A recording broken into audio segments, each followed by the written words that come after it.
आप सबको राधे राधे, जय श्री राधे। तो दोस्तों, हम शोभा पांडे बहुत सुंदर प्यारा सा छठ पूजा गीत लेके आगे बनी। जब दौरा घर से निकलेला कितना अच्छा लगेला।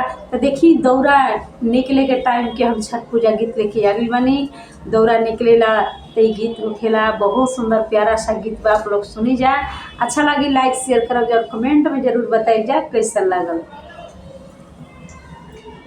ससुर जी के माथे दौरवा दौरा चमकत हो जाए।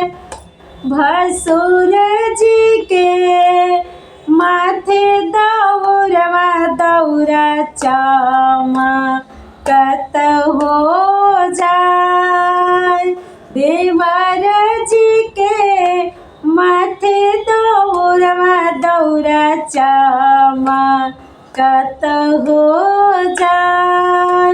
बबुआ के कान्ही पर उखिया उखिया लचकत हो जाए। बबुआ के कान्ही पर उखिया उखिया लचकत हो जाए।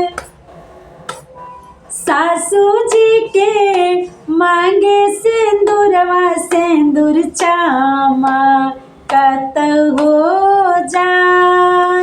जेठानी जी के मांगे सिंदूरवा सिंदूर चमकत हो जाए।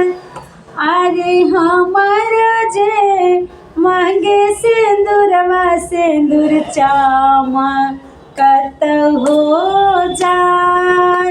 देवरानी जी के मांगे सिंदूरवा सिंदूर चमकत हो जाए।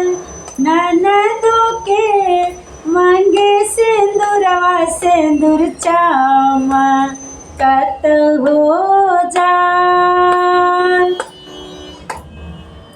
अरे हमारा जे गोदे बालकवा बालक हंसित हो जाए।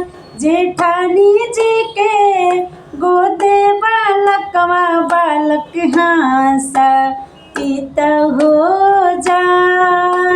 देवरानी जी के गोदे बालकवा बालक हंसित हो जाए।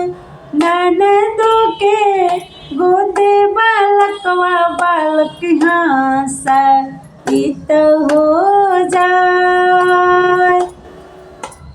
ससुरों के कान्ही पर उखिया उखिया लचकत हो जाए।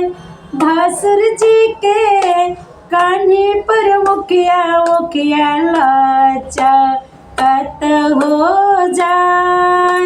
स्वामी जी के कान्ही पर उखिया उखिया लचकत हो